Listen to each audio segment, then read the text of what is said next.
دوستو یہ جو فون ہے نا، سیل فون، اس نے ہماری زندگی میں بڑی تباہی مچائی ہے۔ میرے اگر ہوائی جہاز کے ٹکٹ اور یہ میسج کا معاملہ اس کے ساتھ وابستہ نہ ہو، اور اللہ تعالیٰ اگر اس کا کوئی بہترین بدل عطا مجھے فرما دے، تو میں آپ سے سچ کہتا ہوں، میں اپنے فون کو دیوار پہ مار کے توڑ دوں گا۔ اس نے ہمارا اتنا بڑا نقصان کیا ہے۔ کسی زمانے میں عرب علماء نے کہا تھا، مشائخ بڑے بزرگوں نے، انا زینا العلوم تحت افخاذ النساء، ہم نے علوم کو ضائع کر دیا عورتوں کے پہلوؤں میں، عورتوں کے ساتھ لیٹ لیٹ کر مطالعے کا وقت، تلاوت کا وقت، ذکر کا وقت، اللہ کی ذات کے ساتھ قرب کا وقت ہم نے پہلوؤں میں لیٹ کے ضائع کر دیا۔ ان زینا العلوم تحت افخاذ النساء، لیکن آج عورتوں کے پہلوؤں سے ضائع نہیں ہوا، آج فون کو گود میں لے کر اور فون کو ہاتھ میں لے کر ہم نے اپنی صلاحیتوں کو ضائع کر دیا، جوانیوں کو ضائع کر دیا۔ کتنے نوجوان بچے ہیں ان میرڈ، جنہوں نے فون میں مناظر دیکھ دیکھ کر وہ نئے پرانے ہو گئے اور اپنی جوانیوں کو اپنے ہاتھوں سے ضائع کر دیا۔ کتنے نوجوان بچے ہیں، کسی زمانے میں بوڑھے کہا کرتے تھے کہ بچہ مرد لڑکا تو 16 سال کی عمر میں بالغ ہوتا ہے، لیکن جس گھر کے اندر گھوڑا پلتا ہے اس گھر کا بچہ اپنی وقت سے پہلے 2 سال پہلے بالغ ہو جاتا ہے۔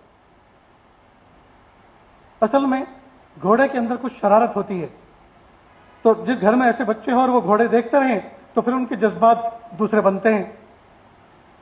تو کہا وہ شہوات کے جذبات کی وجہ سے 2 سال پہلے، ٹائم سے پہلے، بیفور ٹائم وہ بالغ ہوتا ہے۔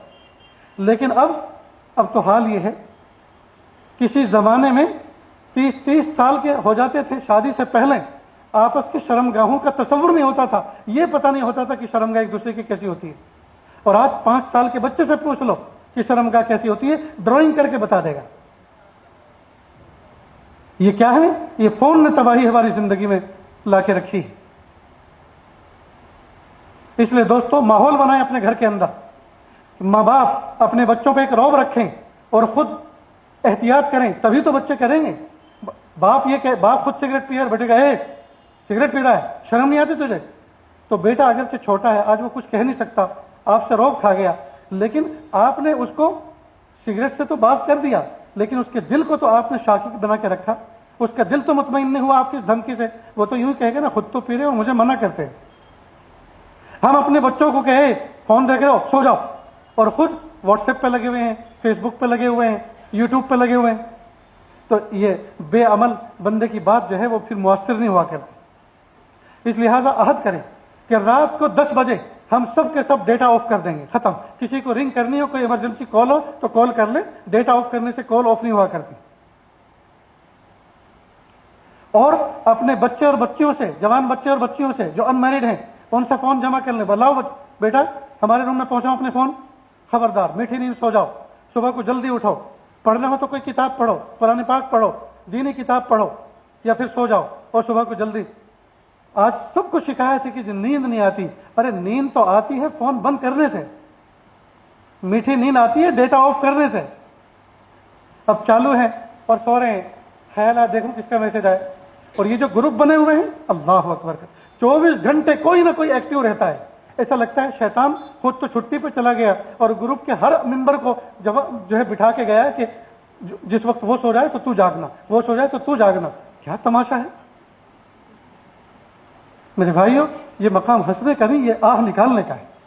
ہم تو لٹ گئے سچ۔ قرآن چھن گیا، تلاوت چھن گئی، اس فون نے تلاوت چھین لی، اس فون نے ماں باپ کی خدمت چھین لی۔ جن ہاتھوں سے ماں باپ کا سر سہلایا کرتے تھے، تیل لگایا کرتے تھے، نرم اپنے ہاتھوں سے ماں باپ کی خدمت کر کے ان کی دل کی دعائیں لیا کرتے تھے، اس فون نے سب کچھ چھین لیا ہمارا۔ میں فلائٹ میں بیٹھتا ہوں، ٹرینوں میں بیٹھتا ہوں، اب سے 20 سال پہلے، 25 سال پہلے ہر ایک کے ہاتھ میں اخبار ہوتا تھا، کتاب ہوتی تھی۔ اب پوری فلائٹ میں کسی کے پاس کتاب نہیں۔ گیم کھیل لیں۔ اسی سال سفر حج پر آخری رات تھی، مجھے حرم میں جانا تھا، کیا جانا ہے پھر پتہ نہیں زندگی میں آنا ہو یا نہ ہو۔ آخری رات حرم میں گزاری، چند میٹر کے فاصلے پہ کعبۃ اللہ کے بیٹھا ہوا ہوں، اور اب انتظار ہے کہ 15 منٹ کے بعد اذان ہونے والی ہے۔ میرے قریب میں ایک شخص بیٹھا ہوا ہے کرسی پر، میری نظر گئی کہ دیکھیں فون میں کیا کر رہے ہیں، گیم کھیل رہا ہے۔ کعبۃ اللہ سے چند میٹر کے فاصلے پر گیم کھیل کے اپنا وقت گزار رہے ہیں. اگر وہ اللہ حلیم نہ ہوتا کب کا ہمیں ہلاک کر چکا ہوتا. واقعی ہم تو اس کے ہر وقت نشانے پر ہیں. ان ربک لبالمرصاد، بے شک تیرا رب تیرے گھات میں ہے. گھات جانتے ہو؟ گھات کہتے ہیں شکاری جب شکار کے لیے جاتا ہے تو وہ ایک مچان بناتا ہے اور گن کو رکھ کر گن پوائنٹ پر ایک آنکھ بند کر کے صرف اسی کو دیکھتا ہے. گن پوائنٹ کو میچ کرتا ہے اپنے شکار کے ساتھ، دائیں بائیں آگے پیچھے ہر چیز سے وہ غافل ہو کر سے وہی دیکھتا ہے. اس کو کہتے ہیں گھات میں بیٹھنا. تو جس طرح سے شکاری اپنے شکار کو اس طرح سے گن پوائنٹ پہ دیکھتا ہے، اسی طرح میرا رب ہم میں سے ہر شخص کی ہم اپنے رب کے نشانے پر ہیں. ان ربک لبالمرصاد. تو نہ جانے کتنی مرتبہ ہم اس کے نشانے پر آ چکے، لیکن وہ رب حلیم ہے. وہ طرح دے جاتا ہے، چھوڑو. وہ حلیم ہے جی، حلم سے کام لیتا ہے. چھوڑو چھوڑو. اور ہم سوچتے ہیں بابر بعیش کوش کی دنیا دوبارہ نیز، میاں مزے کر لو، دنیا میں پھر دوبارہ آنا تھوڑی ہے. اللہ تعالیٰ کی ڈھیل کو، تمہیل کو اور اللہ تعالیٰ کے حلم کو، جی اللہ کی صفت حلم کو ہم اس کا جو ہے ناجائز فائدہ اٹھا رہے ہیں. تو سچی توبہ کریں، سچی توبہ کریں. اور اس فون کا کنٹرول کریں. اس پر صبح کو 8 بجے تک بند رکھو. مسجدوں میں جاؤ سکون کے ساتھ، قرآن پاک کی تلاوت کرو. فون کو چالو مت کرو. جس کو کسی کو کرنا ہوگا وہ کال کر لے گا سکون کے ساتھ. 8 بجے اشراق پڑھ کے اس کے بعد اپنے فون کو چالو کرو. اور چالو کتنی دیر کے لیے کرو؟ صرف 15 منٹ کے لیے. 15 منٹ کے لیے. 15 منٹ میں بارش کی طرح میسج آئیں گے. برس نہ دوست بارش کو. ضروری جو ہیں ان کو دیکھ لو، جواب دے دو. پھر 2 گھنٹے کے لیے بند کرو. سکون کے ساتھ اپنے کام کرو. مزے کے ساتھ آپ انجوائے کرتے کرتے کام کریں گے. لیکن یاد رکھنا، اگر فون ہوں گے یہ آپ کو چین سے نہ تلاوت کرنے دے گا، نہ کوئی کام کرنے دے گا، نہ ذکر کرنے دے گا، نہ کوئی مطالعہ ذمہ داری کے ساتھ کرنے دے گا.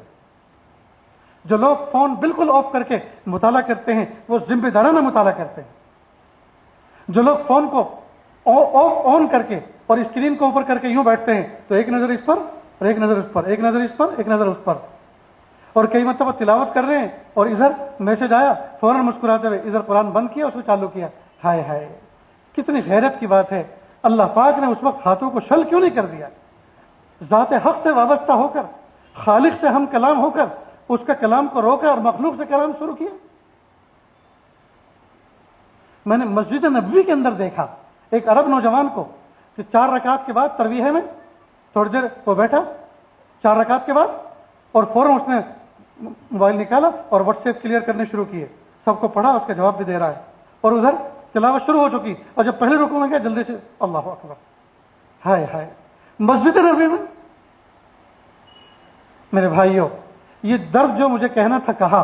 بہت کچھ کہنے کو باقی ہے لیکن وقت اس کی اجازت نہیں دے رہا. دن بھر کا سفر کر کے آیا ہوں اور صبح کو بہت جلدی اٹھ کے جانا ہے. اس لیے دل تو چاہ رہا ہے، آپ کی طلب کی نگاہیں بتا رہی ہیں کہ آپ کچھ اور سننا چاہ رہے ہیں، لیکن فجر کی نماز بھی متاثر ہو سکتی ہے. وہ دین کی بات بھی میں کہنا مناسب نہیں سمجھتا جس دین کی بات کو عشاء کے بعد لمبی دیر تک سنا جائے اور اس کے بعد فجر کی نماز متاثر ہو جائے. اس لیے ہم سب کے سب دعا کرتے ہیں کہ پیارے اللہ فجر کی نماز عافیت کے ساتھ پڑھنے کی توفیق عطا فرمائیے، تکبیر اولا کے ساتھ. جو بات کہی گئی سنی گئی اللہ تعالیٰ ان پر عمل کی توفیق عطا فرمائے. وآخر دعوانا ان الحمد للہ رب العالمین.